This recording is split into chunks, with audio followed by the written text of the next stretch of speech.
Welcome to the Sage Thought Leadership Podcast, transforming the way people think and work so their organizations can thrive.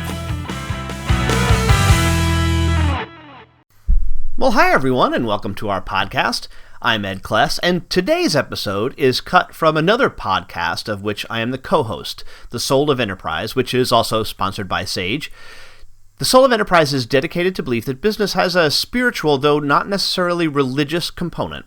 I hope you enjoy this excerpt. If you do, please visit www.thesoulofenterprise.com for more. If you're a strict constructionist or an originalist, I think that's really the only correct interpretation of the Constitution on this issue. The federal government got total control of immigration in 1889 in a court decision called Che Chin Ping, and it was about Chinese immigration. And one of the points made in that case was that the feds don't have any power over immigration. It's not an enumerated power. It's not in Article 1, Section 8 of the U.S. Constitution. That's where Congress's powers are enumerated. And the court said that while controlling immigration is sort of a necessary power for a sovereign government, sort of inherent to sovereignty, and they incorrectly read a lot of scholars and legal scholars who don't actually say that, but the Supreme Court pretended they said that and said, oh yeah, you see, like all these legal scholars agree with us, and here you go.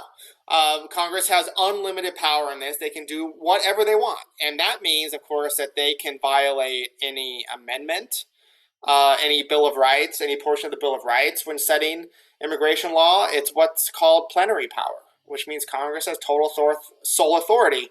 And part of that sole authority means they can also give it to somebody else. And they've given a lot of that authority to the President of the United States to basically regulate immigration law. So like I wrote a piece recently with my colleague David Beer where we made the point that there really is no immigration law anymore. It's just a bunch of executive orders and executive actions because now the President, thanks to the Supreme Court, both that ruling in 1889 as well as a recent ruling in 2018 in the Trump v. Hawaii decision, basically said the president can stop anybody from coming to the country at any time. He just has to wave his magic wand and he can do it.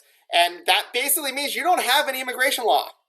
It's all over. Now, maybe that's good or bad, right? Because immigration law is a titanic mess. Like certain rules are bad and probably worse than like arbitrary authority.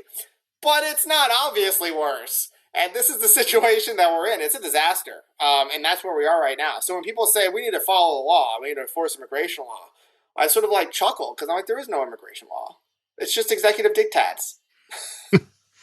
And correct me again if I'm wrong, and I'm sure I heard this from you on a various podcasts that I listen to, but Canada does do immigration by province, correct? Or there, at least there is some authority over immigration by province, and it seems to work fairly well for them.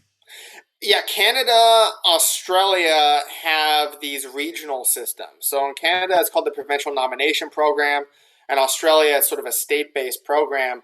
And what these countries have is they have sort of two tracks of immigration. You have one where it's regulated by the federal government, and then you have another one where provinces are allowed to design their own systems and on top of the federal government. So in Canada, it's a system where it's basically economic migration. So whatever the states decide they need more of, whether they need more sort of entrepreneurs or more textile workers or software engineers, they can create more visas for these people. And the feds, sort of regulate it a little bit, but it's largely up to the provinces to figure that out.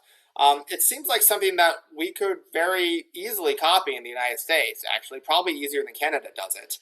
There's been a bill introduced by Representative Curtis, who's a Republican from Utah, and then Senator Ron Johnson, who's a Republican from Wisconsin, to basically create this system. It's a bill that, we basically wrote for them. So it's an excellent bill. And it would basically create this type of system in the United States, and states don't have to participate if they don't want to. But once these workers are in, they can live and work in these states and, add to the economy if the states want them to.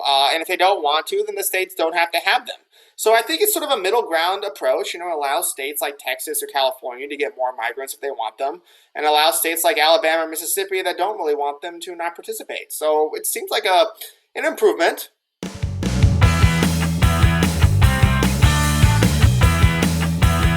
Review and subscribe by searching your podcast player of choice for Sage Thought Leadership Podcast.